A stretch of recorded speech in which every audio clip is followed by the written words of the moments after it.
আসসালামু আলাইকুম, সবাইকে স্বাগতম আমাদের আরেকটি নতুন ভিডিওতে। আজকের ভিডিও আলোচনার বিষয় হচ্ছে মোশাররফ পরামর্শক লাইসেন্স যে বিজ্ঞপ্তি প্রকাশ করা হয়েছে সেটা নিয়ে। আমি আছি আপনাদের সাথে Shihabuddin Bhuiyan, tax and company law consultant. বিজ্ঞপ্তিটির শুরুতে বলা আছে, মূল্য সংযোজন কর ও সম্পর্ক শুল্ক আইন 2012 এর ধারা 130 ও উপধারা 1 এর অনুযায়ী হচ্ছে যে কোনো করদাতার পক্ষে প্রতিনিধি করা বা তাকে পরামর্শ প্রদানের জন্য চার্টার অ্যাকাউন্ট্যান্ট বা চার্টার সেক্রেটারি বা কস্ট অ্যান্ড ম্যানেজমেন্ট অ্যাকাউন্ট্যান্ট বা লাইসেন্সধারী মূসক পরামর্শকগণের মধ্যে হতে যে কোনো ব্যক্তিকে নিয়োগের বিধান রয়েছে। আর এ ধরনের মূসক পরামর্শক হিসেবে যারা কাজ করতে আগ্রহী তাদের মূলত হচ্ছে প্রয়োজনীয় দলিলাদি সনদ সহ নির্ধারিত ফর্ম 18.1 এর মাধ্যমে 31 ডিসেম্বর 2026, যেহেতু 2026-এর জন্য বিজ্ঞপ্তিটা প্রকাশ করা হয়েছে, তার মধ্যেই অনলাইন সিস্টেমের মাধ্যমে আবেদন করতে বলা হয়েছে। আর মূসক পরামর্শকের লাইসেন্স প্রাপ্তির জন্য কিছু যোগ্যতা প্রয়োজন। সেটা হচ্ছে, প্রথম হচ্ছে আপনার বাংলাদেশের নাগরিক হতে হবে। এরপর হচ্ছে 31 ডিসেম্বর 2026 তারিখে আপনার বয়স হতে হবে ন্যূনতম 25 বছর। যে কোনো স্বীকৃত বিশ্ববিদ্যালয় হইতে যে কোনো বিষয়ে স্নাতক বা সমমানের ডিগ্রিধারী হতে হবে। আর মূসক পরামর্শক লাইসেন্সের জন্য কিছু অযোগ্য বিষয় আছে, যেমন হচ্ছে সরকারি বা কোনো স্থানীয় কর্তৃপক্ষের অধীনে যদি চাকরি করেন তাহলে আবেদন করতে পারবেন না, অথবা চাকরি হইতে অপসারিত বা বরখাস্তকৃত কোনো ব্যক্তি। এখানে বেসরকারি বোঝা নেই, যদি সরকারি কোনো প্রতিষ্ঠান বা স্থানীয় কর্তৃপক্ষের কোনো চাকরি থেকে যদি আপনাকে বরখাস্ত করা হয় তাহলে আপনি মূসক পরামর্শকের জন্য পরীক্ষার জন্য আবেদন করতে পারবেন না।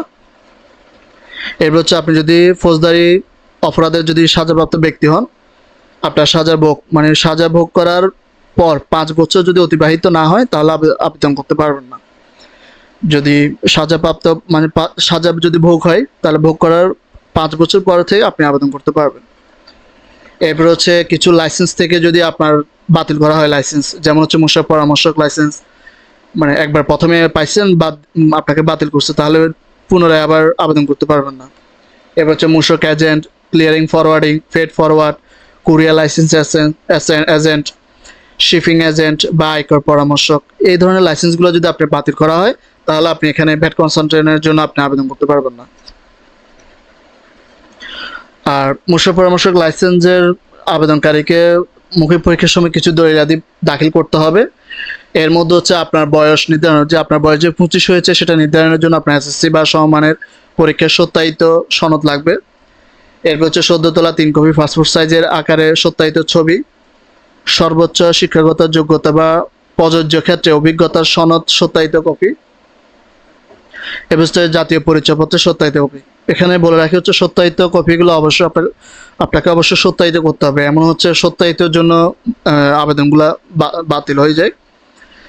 এরপর হচ্ছে আরও বলা আছে আপনার এখানে, এগুলো হচ্ছে স্পেশাল, হচ্ছে যারা স্পেশাল প্রফেশনাল, যেমন হচ্ছে চার্টার অ্যাকাউন্ট্যান্ট বা চার্টার সেক্রেটারি অথবা কস্ট ম্যানেজমেন্ট অ্যাকাউন্ট্যান্ট যারা আছে, ওনাদের হচ্ছে 5 বছর যদি পার হয়, চার্টার অ্যাকাউন্ট্যান্ট হওয়ার পর অথবা চার্টার সেক্রেটারি অথবা কস্ট ম্যানেজমেন্ট কমপ্লিট হওয়ার 5 বছর একটা পার হওয়ার পরেই অভিজ্ঞতা সম্পন্ন যারা আছে ওনাদেরকে পরীক্ষায় ছাড়াই মূসক পরামর্শক লাইসেন্স প্রদান করা যাবে।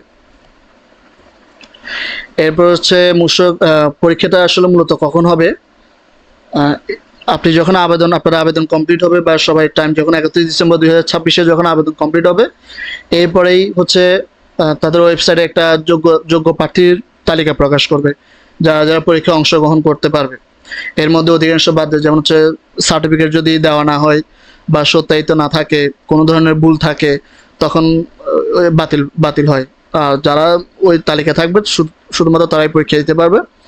আর পরীক্ষার সময়সূচিটা হচ্ছে আপনার লিখিত মৌখিক পরীক্ষা দুইটাই ওদের ওয়েবসাইটের মধ্যেই প্রকাশ করবে। আর উপরে যে শর্তগুলো বলা আছে সেগুলো যদি পালন না করা হয় তাহলে আবেদনটা বাতিল হিসেবেই গণ্য করা হবে। সবাইকে ধন্যবাদ আমার ভিডিওতে দেখার জন্য। আর আমি হচ্ছে যে পরবর্তীতে কিভাবে আপনি মূসা পরামর্শকের জন্য আবেদন করবেন অনলাইনে, বা সেটা আমি দেখাবো, একটা ভিডিও তৈরি করব। এবং এরপরে পর্যায়ক্রমে সিলেবাস এবং বিভিন্ন সেশন দিয়ে দিয়ে আপনার মানে একটা প্রস্তুতিমূলক একটা ক্লাস নিয়ে ভিডিও তৈরি করার চেষ্টা করব। সবাই সাথে থাকবেন। ধন্যবাদ। আসসালামু আলাইকুম।